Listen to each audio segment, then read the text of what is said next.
მოგესალმებით, დღეს ორშაბათია და ჩვენი სამედიცინო გადაცემა თეთრი ორშაბათი კვლავ ეთერშია. პირველ რიგში მინდა მოგილოცოთ ახალი წელი შობა, გისურვოთ ბედნიერება, ჯანმრთელობა, წარმატება, მშვიდობიან ქვეყანაში გვეცხოვროს, ჩვენი ცხოვრება სავსე ყოფილიყოს სასიამოვნო და კარგი სიურპრიზებით. მინდა გითხრათ, რომ დღეს ჩვენი გადაცემის, ჩვენი სეზონის პირველი გადაცემაა და როგორც წინა სხვა სეზონზე და მინდა გითხრათ, რომ ჩვენ უკვე მერვე სეზონი გვეწყება, აუცილებლად გვეყოლება ბევრი საინტერესო სტუმარი, ბევრს ვისაუბრებთ თქვენთვის საჭირო საკითხებზე, ვისაუბრებთ ჩვენი ცხოვრების წესზე, სხვადასხვა დაავადებების პრევენციაზე, პროფილაქტიკაზე, მოსალოდნელი გართულებების რისკზე. შევეცდები, რომ ჩვენთან ყოველთვის იყოს სტუმრად არაჩვეულებრივი ექიმი, რომელიც აუცილებლად დაგეხმარებათ თქვენი ჯანმრთელობის გაუმჯობესებაში. სეზონის პირველი გადაცემა როგორც ყოველთვის განსაკუთრებულია, რადგან დღეს განსაკუთრებულია საერთოდ ზოგადად და დღეს განსაკუთრებით, ვინაიდან ჩვენი სტუმარი არის ენდოკრინოლოგი და ენდოკრინოლოგიური პრობლემები მოგეხსენებათ არასდროს არ კარგავს პოპულარობას და აქტუალობას, განსაკუთრებით მაშინ, როდესაც დამთავრდა დიდი მარხვა, დაივიწყეთ კვების ახალი რეჟიმი, ძალიან დატვირთული კბილით, ალკოჰოლით და ასე შემდეგ, ჰქონდა ცხოვრების რითმის დარღვევის სერიოზული მცდელობები და ეს პრაქტიკულად საზოგადოების ყველა ფენას შეეხო. თუ რა არის ჩვენთვის ძალიან საზიანო, რა არის ჩვენთვის სასარგებლო, როგორ უნდა მოვიქცეთ მაშინაც კი, როდესაც არც თუ ისე მარტივი რეჟიმი გვაქვს ცხოვრების, ამ თემაზე სასაუბროთ. მე დღეს დავპატიჟე ჩემი მეგობარი, არაჩვეულებრივი ექიმი, არაჩვეულებრივი ადამიანი, ქალბატონი ლალი ნიკოლეიშვილი. მოგესალმებით, ქალბატონო ლალი, კიდევ ერთხელ გიხდით მადლობას, ვიხცი როგორი დატვირთული დღის განრიგი ვერ მითხარი თუ არის დღეს ჩვენთან სტუმრობის ბაზე და მე რომ თქვენი საეთერო დრო არ დავიჭიროთ დიდხანს, პირდაპირ კითხვით დავიწყებ.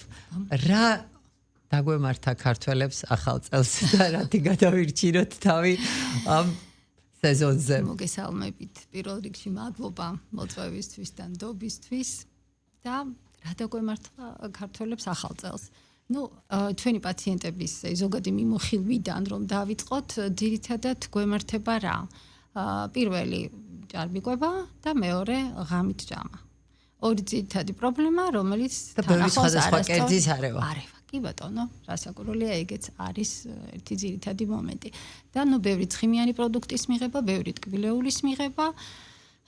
და მე ვიტყოდი, რომ ეს არა მარტო ენდოკრინოლოგიური პაციენტების პრობლემების მქონე პაციენტებისთვის არის პრობლემა ნინო, დამეთანხმები, რომ ზოგადად საზოგადოებისთვის და ნებისმიერი ადამიანისთვის არის პრობლემა. აქვე მინდა აღვნიშნო, რომ ჩვენ როდესაც იგივე შაქრიანი დიაბეტის მქონე პაციენტს ან ინსულინრეზისტენტობის ან გულსისხლძარღვთა დაავადების მქონე პაციენტს ვურჩევთ ხოლმე კვებით რეკომენდაციებს ვაძლევთ, ყოველთვის ვეუბნები პაციენტებს, რომ თქვენ არაფერი განსაკუთრებული არ მოგეცემათ ამ შემთხვევაში. მე ყველა ადამიანს, ყველას ვურჩევ, რომ იკვებოს სწორად. ნებისმიერი ქრონიკული დაავადება განპირობებულია არასწორი კვებით. შესაბამისად, მისი მკურნალობა არის სწორი კვების რეკომენდაციები.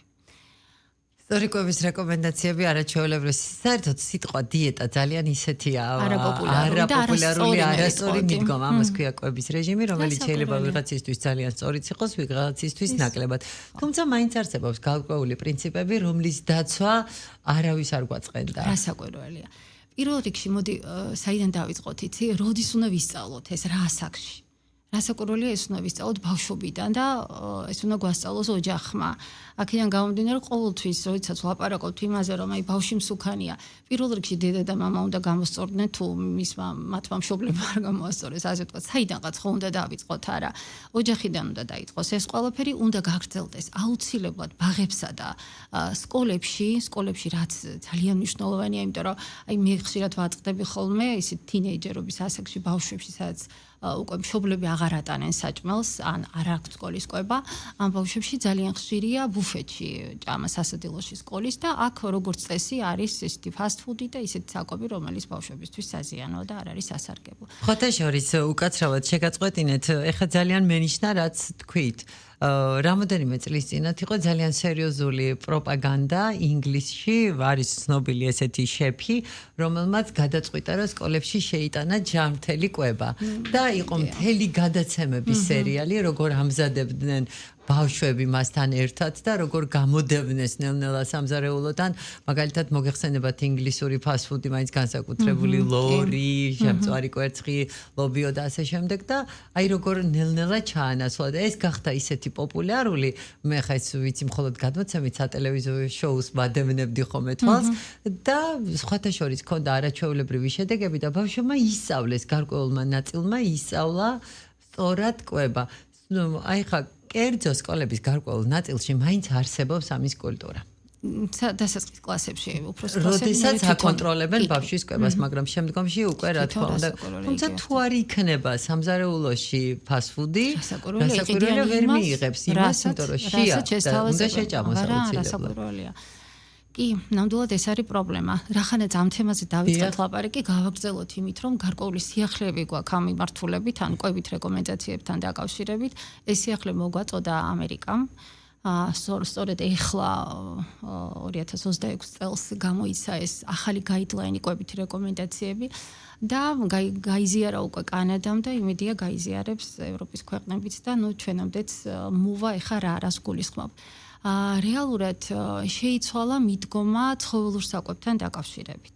ხა როგორ შეიცვალა? ადრე იმის გამო რომ ნაჯერი ცხიმები კვლევებით უკავშირდებოდა გულსისხლთა დაავადებების რისკის მატებას, მოგეხსენებათ რომ ნაჯერი ცხიმები იყო მინიმუმად შემცირებული. ეხლა აღმოჩნდა რომ ეს კვლევები არ ყოფილა ისეთი სარწმუნო და საკმაოდ ადრე ჩატარებული იყო ეს კვლევები და მრავალრიცხოვანმა დაკვირვებებმა მიიყვანა ექსპერტები იმ დასკვნამდე რომ ნაჯერი ცხიმები არც ისეთი მავნეა, არც ისეთი ცუდია და რასაც სხვათა შორის მეც მთელი ცხოვრება ვამტკიცებდა ჩემ ცხოვრებაში პაციენტისთვის არ მირჩევია 0%-იანი ხაჭო, მაგალითად უცხიმო არაჟანი, ხარ წარმოუდგენელია ხარ როგორი გურმანი და კულინარი ხარ თელმა საქართველოს მიცის გალბატონო ნინო და არსებობს 0%-იანი არაჟანი, რასაკვირველი არა.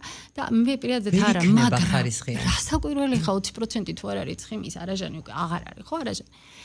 და პრობლემა იმაშია, რომ ეხა ზოგიერთები ამას დაუშვათ არ მივსდებდით, ასე ვთქვათ, არ ვაძლევდით ამ რეკომენდაციას, მაგრამ ზოგადად ეს რეკომენდაციები იყო და ეს რეკომენდაციები აღარ არის.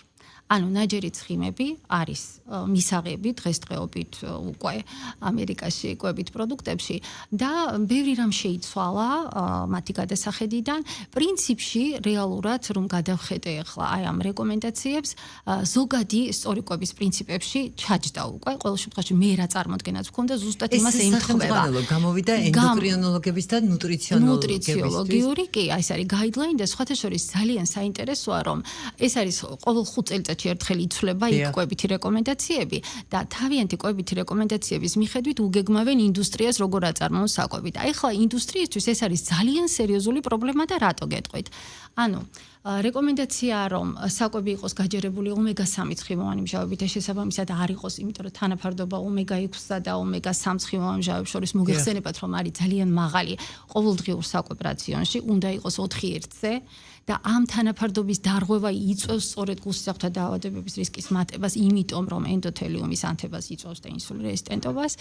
შესაბამისად, რა პროდუქტი არ უნდა გამოიყენოს ინდუსტრიამ? არ უნდა გამოიყენოს რაფინირებული ცხიმები, ზეთები, მარგარინები. როგორ წარმოგიდგენთ? ზეთი და რაღაც სასაკუთრებია, ესე იგი, რომელი ზეთი არის სასარგებლო, იგივე რჩება ზეითუნის ზეთი, მაგრამ ზეითუნის ზეთში მაღალ ტემპერატურაზე შეწვა არ შეიძლება მოგეხსენებათ და რაფსის ზეთი. დანარჩენი უკვე სიმინდის ზეთი, რასაც ჩვენ ფართოდ გამოვიყენებთ, ხო? იგივე მზესუმზირის ზეთი, პალმის ზეთი. ეს უკვე ომეგა-6-ის უფრო ისეთი ძლიერი წყაროა და შესაბამისად ნაკლებად გამოიყენება და უფრო ფართო პროპაგანდა გაწეული ჩემ საყვარელ კარაქს და ერბოს, ჩვენთვის ფანტასტიკური პროდუქტია. იდეალური საკვები ჩემი აზრით არასაკურველია და მარგარინები, რომელიც, არ ვიცი, ხა მარგარინი რატომ გამოიგონა ზოგადად ინდუსტრიამ, ხომ? იმიტომ რომ საკვები ეს თვითონ ეს ცხიმი ყოფილიყო მყარი. შენახვის, ანუ თაროზე შენახვის, ესე იგი ვადა ყოფილიყო დიდი და ქონოდა შენახვის, ესე იგი ყოფილიყო ხელმისაწვდომი. რასაკვირველია ყოფილიყო იაფი პირველ რიგში და ვითომ გამოვიდა როგორ რომ ესე იგი ეს ყველაფერი გამოგონებულ იქნა იმისთვის რომ პროდუქტი გაიაფებულიყო, ხელმისაწვდომი გამხდარიყო, მაგრამ ამ ყველაფერმა გამოიწვია რა?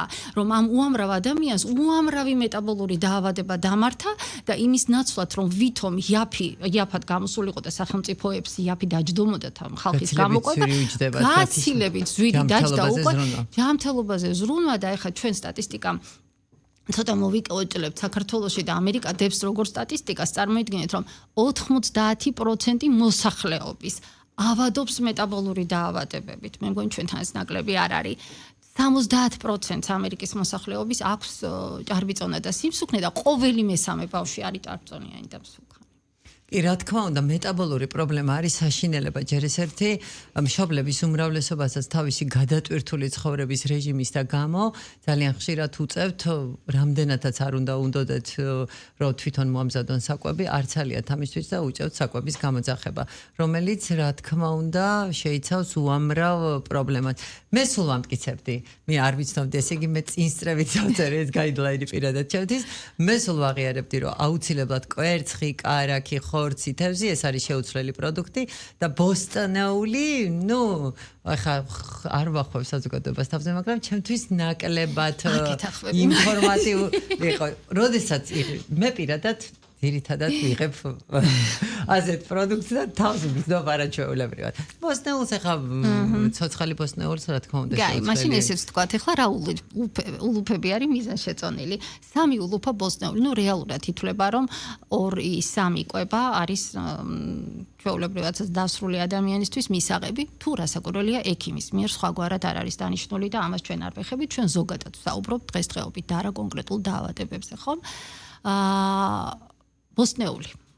3 ულუფა დღეში არის აუცილებელი. დილა, შუადღე, საღამო. ცილოვანი პროდუქტი, ასევე 3 ულუფა. პირველი კვება, მეორე კვება, მესამე კვება. ხო, მაგრამ ცოტა მომეგოლება ბავშვი, რომელიც დილას სტაფილოთი დაიწყებს. იცი რა არის, გაჩნია როგორ მიაჩვევ. თუ მიაჩვევ, ძალიან კარგადაც დაიწყებს სტაფილოს ჭხირებს მიირთმევს მაგალითად, ან ბულგარულის ჭხირებს. კარგი. ხილი ძალიან საინტერესო თემაა, ზოგადად ტკბილი ხილი, ფრუქტოზა, გლუკოზა, ხო? ჰიპერინსულინემიის მოსანელებელი. რასაკვირველია, მადას მატებს, ინსულინს მატებს და რასაკვირველია სასარგებლოა, მაგრამ ზომიერი რაოდენობით. ანუ რეალურად კვების პრინციპი რა არის? ზომიერი კვება და არა გადამეტებული, თუნდაც სასარგებლო პროდუქტის მიღება, იმიტომ რომ გადამეტებული რაოდენობით სასარგებლო პროდუქტიც ხდება უსარგებლო. ხო? ხილი უნდა მივიღოთ 2-ჯერ და აი ამ გაიდლაინში სწორედ ესია 2 ულუფა ხილი დღის განმავლობაში და დავასრულოთ ხილის მიღება დღის პირველ ნახევარში, სასურველია რომ საღამოს საათებში ხილი არ იქნას მიღებული. და ცხიმებზე უკვე ვისაუბრეთ. ხილი უნდა მივიღოთ როგორც ცალკე კვების ეს ან საინტერესოა. უნდა დავაყოლოთ საკვებს. ხილი უნდა დავაყოლოთ საკვებს ზოგადი რეკომენდაციების სახით, ანუ დილას და შუადღეზე. როცა ცალკე კვების ულუფად ხილს ვიღებთ, აუცილებლად იზრდება მადა.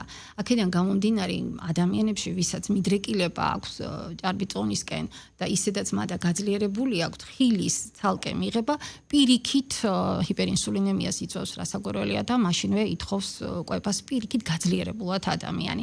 აი ყველაფერს აქვს თავისი პლუსი და მინუსი, თუმცა ცალკე ხილის მიღება უფრო უკეთესად აითვისებს მისგან დაუშვათ მასში შემავალ კომპონენტებს, ხო, იგივე ვიტამინებს და მინერალებს. თუმცა ნუ აი ყველაფერს აქვს თავისი.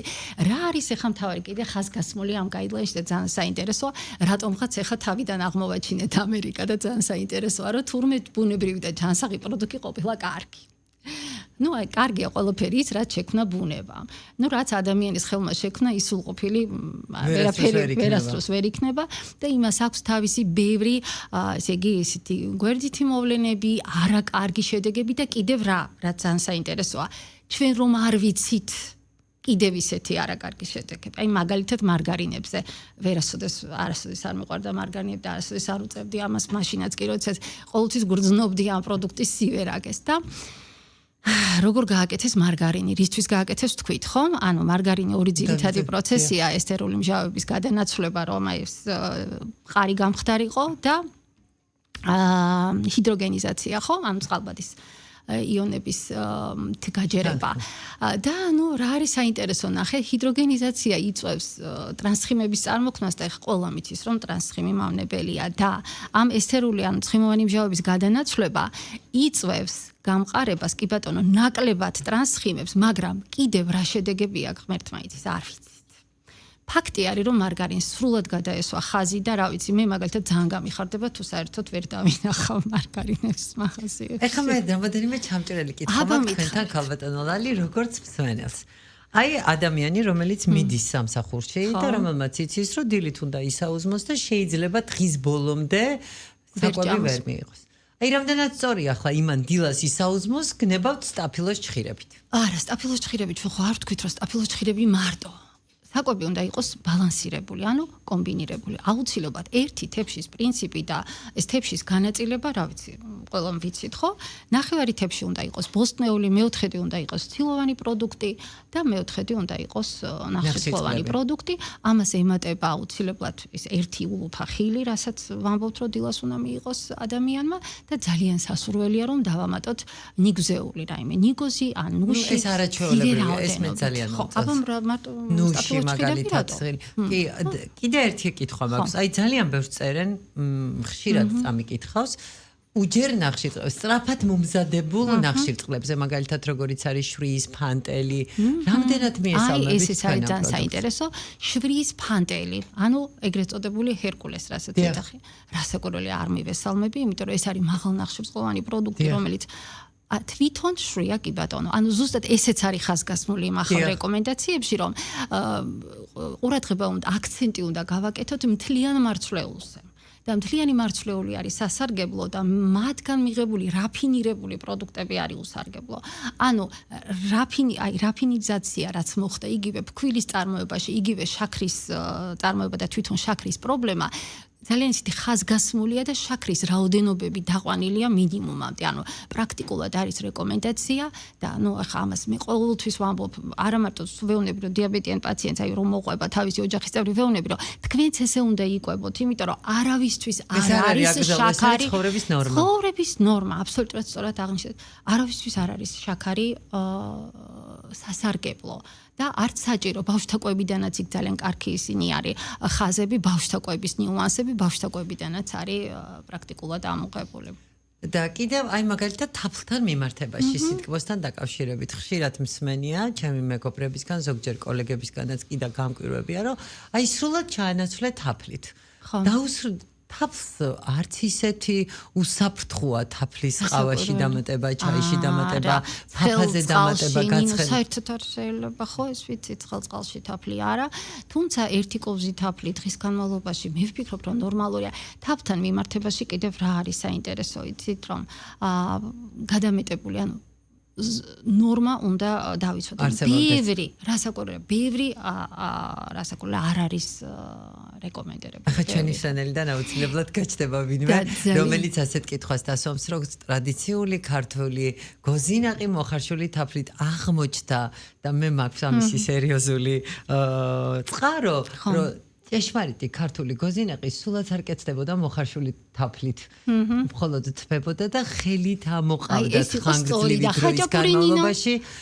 ხაჭაპურზე არ მაქვს ინფორმაცია, აი ძალიან საინტერესო იქნებოდა ქალბატონი ესმა კუნჭულია რომ დაგვეპატიჟა ჩვენ გადაცემაში ყველაფერი ძალიან აკადემიურ წყაროებს მოგვაწოდებდა. ძალიან საინტერესოა კიდე სასმელები. აი ხაჭაპურზე რა ბრძანებდით? ხაჭაპურიც ეს ჭარბცხიმიანი რაც არის, ახლა ესეთი არ იყო ქართული ხაჭაპური. და იცით რომ მე ხაჭაპურს საერთოდ და ცომიც საფუარიც არ კეთდებოდა. კარაქიანი პური და ყველი ვჭამო ვიდრე ხაჭაპური, იმიტომ რომ ფიზიკურად ისე გამძიმებს ხელი ხაჭაპური, მიუხედავად იმისა რომ გემრიელესია და მაგაზე კარგი პროდუქტი და მართლა ეროვნული სიამაყეა, აქვს თავისი მონელების გარკვეული სირთულეები. ეს კიდე ცალკე თემაა. ეხლა აუცილებლად უნდა აღვნიშნოთ ასევე სასმელები. ყველაზე ესე იგი უებარი ასე ვთქვათ არაჩვეულებრივი ჯანმრთელობისთვის არის ჩვეულებრივი წყალი. ესეც ხაზგასმულია და ნუ რასაკვირველია გვიდასტურებენ ამას და არ არის კარგი ტკბილი წვენები და ხილის წვენები. აი ეგრეთ წოდებული ფრეშ წვენს რო იწყებენ დილით საუზმეზე, როსვამენ ერთი ჭიქა ფორთოხლის წვენი. მე მაგალითად მგონია რომ ესეც სწორი არის. დიდი ხანია ვიცით და მთელმა მსოფლიომ აღიარა რომ არ არის რეკომენდირებული. ჯერ ისეთი იწვევს კუჭის ლორწოვანის დაზიანებას, შემდგომში კიდე უფრო მეტად შიმშილის შეგრძნებას და ასე შემდეგ. მგონია რომ რა თქმა უნდა ეს ძალიან ინდივიდუალურია და ამაზე მთელი დარგი არსებობს ნუტრიციოლოგია და არა მხოლოდ ნუტრიციოლოგია ზოგადად, მაგრამ მე მგონია რომ ადამიანი მაინც თვითონ გრძნობს მისთვის საჭირო პროდუქტი რა უფრო მნიშვნელოვანია. აი მაგალითად მე მგონია რომ ჩემთვის დილის დაწყება ნახშირწყლებზე მეტად არის ცილოვანი, ყველი, კვერცხი. მე გაცილებით უფრო კარგად გრძნობ ამით თავს და უფრო ენერგიულად, ნაკლებად მშია და ალბათ ყველა შეუძლია შეიმუშაოს. თავისი ინდივიდუალური აბსოლუტურად მართალი ხართ. აი რა, მაგრამ აი იცით რა არის აქ ნინო ვაწყდებით ხოლმე ძალიან ხშირად ესეთ ამბავს ასე ვთქვათ, რა ვიცი, რა დავარქვა, არ ვიცი, როდესაც პაციენტი მოდის და გეუბნება რომ იცით რა, მე დილას ვერ ვჭამ, არ ვჭამ. ნუ ჩვევა მაქვს ესეთი არ ვჭამ. და იქ რომ კითხავ კარგად, რატო არ ვჭამ? ნუ ზუსტად ვიცი ხა, დილას არ ჭამს ის, ვინც ჭამს ღამე. გვიან. სასაკურველია, იმიტომ რომ კუჭი სავსეა და დილას არ გინდა ხე, ცოტა ერთხელ რომ არ გშია ელემენტარულად, იმიტომ რომ ყომდება საჭმელი საკვები დიდი ხნის განმავლობაში და დილას უბრალოდ აღარ გინდა ჭამა, ხო? და აი 99% შემთხვევაში შემიძლია ვთქვა რომ 100% შემთხვევაში ეს არის მიზეზი. იმ ადამიანებისა დილის არჭამისა, ვინც ისე ამბობს რომ აბსოლუტურად და ეს არის ძალიან ცუდი და მავნე და შეგვიძლია ამ თემაზეც ვილაპარაკოთ, ძალიან საინტერესო, დღეს ყოველშორის ძალიან აქტუალურია და ბევრს საუბრობენ და ბევრი დამახინჯებული ინფორმაციაც მომისმენია ავტოფაგიის შესახებ, ხო? ავტოფაგია მართლა ძალიან სერიოზული თემა არის, ძალიან სერიოზული თემა, ეს არის უჯრედის თვითგანახლების და ენერგიის თვითონ გამომუშავების მთელი უჯრედული სისტემა და არის ძალიან მნიშვნელოვანი იმისთვის ორგანიზმის გაახალგაზრდავებისთვის, ჯანმრთელობის შენარჩუნებისთვის, ასე შემდეგ. და მიმართავენ ავტოფაგია ვითომ ამის გააქტიურებას შიმშილის გზით. აქ არის ძალიან 18-24 რა ვიცი ვიღაცა 48 და განტვირთვის დღეს არქმევენ. გამოხდილი წყლის დღეს არქმევენ. ხო, აი აქ რამოდენიმე ნიუანსი შეგვიძლია გავაჟღეროთ, რასაკურველია სრულად ვერ მოვიცავთ, ძალიან დიდი თემაა, მაგრამ აი რა არის სწორი და რა არასწორი, მაინც ჯობია რომ ვთქვათ, ხო? რამდენი სულ რამოდენიმე წუთში მე მგონი უნდა გავიდეთ შესვენებაზე და მანამდე რაღაც შეჯამებასავით გავაკეთებ ორი სიტყვით, რომ ანუ ჩვენ დავანგრიეთ მითი იმის შესახებ, რომ შვრიის ფანტელი არც ისე უსაფრთხო პროდუქტია, რომ მარგარინი როგორც ასეთი კვებითი რაციონიდან საერთოდ ამოსაღებია და იოტისოდენასაც არ დაკარგავს კაცობრიობა მისი გაქრობის შემთხვევაში, რომ დილით ერთი ჭიქა ნებისმიერი რაც არ უნდა ხარისხიანი პროდუქტი იყოს, ფრეში წვენის დალევა არც ისე სწორია, სხვათა შორის არც ყავა დილით. არა, ყავა არ ჭირდება ადამიანს დილას კორტიზოლი თავისი აქვს საკმარისი. აი, როდესაც კარგად გაიღვიძებთ, აი მე მაგალითად დილას საუზმობ, მე მივიდივარ სამსახურში, დაახლოებით გაღვიძებიდან 1-3 საათში ვსვამ ყავას. ეს არის ნორმა, ანუ სადღაც 2-3 საათი გაღვიძებიდან უნდა იყოს გასული, იმიტომ რომ დილას უბრალოდ ზედმეტად სვამ, არავის არ ჭირდება. 18 საათიანი და 24 საათიანი დიეტები აუცილებლად ჩვენ სულ რამოდენიმე წუთში დაბრუნდებით პირდაპირ ეთერში და აუცილებლად ვისაუბრებთ ამ საინტერესო თემაზე.